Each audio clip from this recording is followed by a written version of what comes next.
کیا کڑاکے نکالنا گناہ ہے یا منع ہے؟ ہاں یہ مطلب خلاف ادب تو ہے کسی مجلس میں، دانت پیسنا، یوں کڑاکے لوگوں کے سامنے نکالنا گناہ والا معاملہ نہیں ہے۔ یہ نبی علیہ السلام نے مسجد میں یوں انگلیوں ڈال کے نے بھی منع کیا ہے، لیکن دوسری طرف آپ صلی اللہ علیہ وسلم نے کئی جگہ آپ نے یوں انگلی ڈال کے مثال دیا، آپ نے فرمایا حج اور عمرہ اس طرح ہو گئے قیامت تک کے لیے، بخاری مسلم میں آتا ہے کہ حج تمتع کی وجہ سے، کیونکہ مشرکین عرب جو حج تمتع کو گناہ سمجھتے تھے، تو آپ فرمایا اب قیامت تک کے لیے حج عمرے میں داخل ہو گیا۔ حضرت جابر بن عبداللہ نے پوچھا یا رسول اللہ صرف صحابہ کے لیے، یہ آنے والی امت کے لیے؟ آپ فرمایا قیامت تک کے لیے، جس طرح یہ ہو گیا اب میری امت کے لیے ثانی کہ ایک سفر میں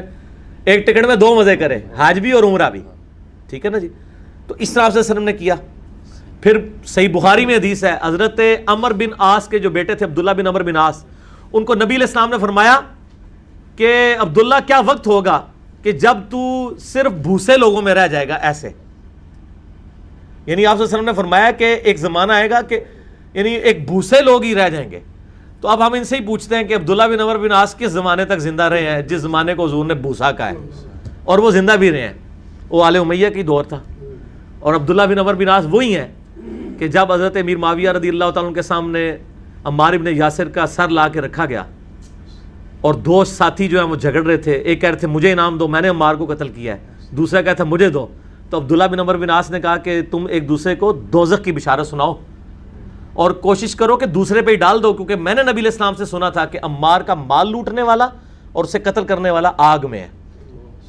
یہ حدیث مسند امام احمد میں موجود ہے صحیح سند کے ساتھ، میرے کربلا والے لیکچر میں ہے۔ تو آپ اندازہ کریں عبداللہ بن عمر بن عاص،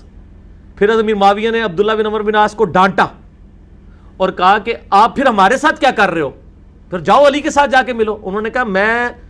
تمہارے ساتھ صرف اس لیے ہوں کہ نبی علیہ السلام کے سامنے میرا اپنے باپ کے ساتھ جھگڑا ہوا تھا، آپ نے مجھے وصیت کی تھی کہ اپنے باپ کے ساتھ رہنا،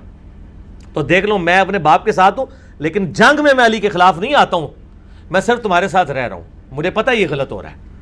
تو بھوسا لوگوں کی وجہ سے مجھے ذہن میں آیا کہ نبی علیہ السلام فرمایا کہ عبداللہ بن عمر بن عاص کیا حال ہوگا تیرا اس وقت جب تو صرف بھوسا لوگوں میں رہ جائے گا۔ اور عبداللہ بن عمر بن عاص یہ بخاری میں ہے، یہ غالباً 493 495 کے قریب ہے، یہ نمبر آپ شروع میں دیکھ لیں، 400 سم تھنگ ہے۔ تو ان کو پھر یہ مشکل وقت انہوں نے دیکھا ہے، اور یہ وہ صحابی ہیں جن کے بارے میں ابو داؤد میں حدیث آتی ہے کہ حضرت ابو ہریرہ کہتے ہیں مجھ سے زیادہ اگر کسی کو حدیثیں آتی ہیں تو عبداللہ بن عمر بن عاص کو، کیونکہ میں زبانی یاد رکھتا ہوں اور یہ لکھ لیتا ہے، وہ پڑھے لکھے صحابی تھے۔ اور پھر صحابہ نے کہا بھی حضور غصے میں بھی ہوتے ہیں، تم ساری باتیں نہ لکھا کرو۔ عبداللہ بن عمر بن عاص نے لکھنا چھوڑ دیا، ابو داؤد کے الفاظ ہیں، نبی علیہ السلام نے کہا کیوں نہیں لکھتا حدیثیں میری، کہ رسول اللہ لوگوں نے مجھے منع کیا، آپ فرمایا ایسے زبان پکڑی، اس زبان سے حق کے سوا کچھ نہیں لکھتا نکلتا۔ یہ وہ عبداللہ بن عمر بن عاص ہے، ٹھیک ہو گیا جی۔ تو ان کی فضائل میں تو اتنی حدیثیں ہیں بخاری مسلم میں، لیکن آپ فرمایا عبداللہ کیا وقت ہوگا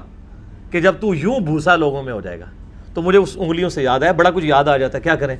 مجلس میں تو پھر یہی کچھ ہوگا، ٹھیک ہے۔